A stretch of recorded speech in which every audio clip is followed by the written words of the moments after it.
Usamla Shining Star Marwet, bat kabala siodor pathau, kilalong kila adu ha kajingya ko mariat thong kabala tip kerteng, kum ka Fit India Freedom Run 3.0, ya kabala pelong da ka office jangka District Sports Officer West Khasi Hills District, haringkat bat kajingya trilang jangka District Sports Promotion Society Nongstan, ha ka step jangka arpunyau trik ubnai risau arasar arpuar.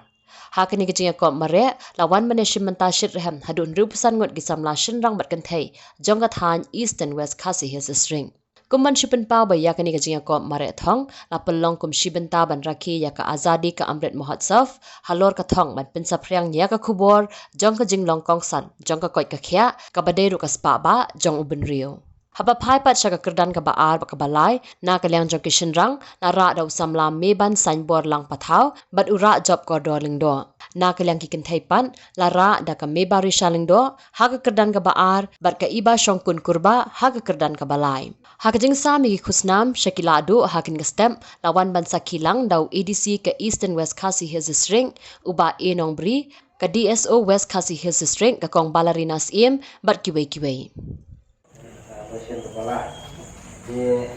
tidak terkena kesep menjala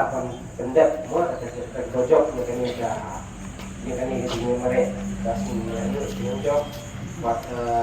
bekerja kerja support bahwa tidak pendek bukan boleh encouraging pak. Di ketika Fit India run ke daerah sini kepala kita lalai aku India itu berhoi, bahwa sekarang kalau ada kendali ya ada rampau dan okubat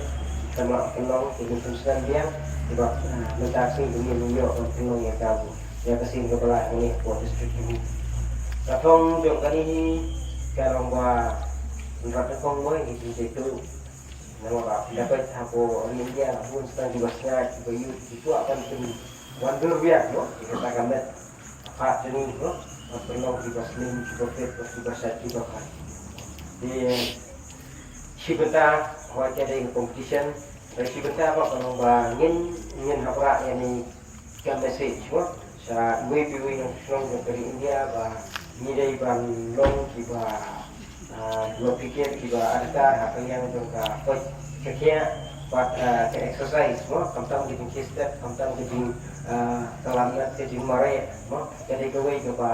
lak mengontra ya ka coach kekia kebupian di kesempatan nasi Cina government nak yang Prime Minister buat WPW nak strong journey jumpa India ini cenderung profit di upgrade juga kalau akan step buat kantor dari office di DSO di Pulau Aceh buat penolongnya kan ini buat nilai program pembantu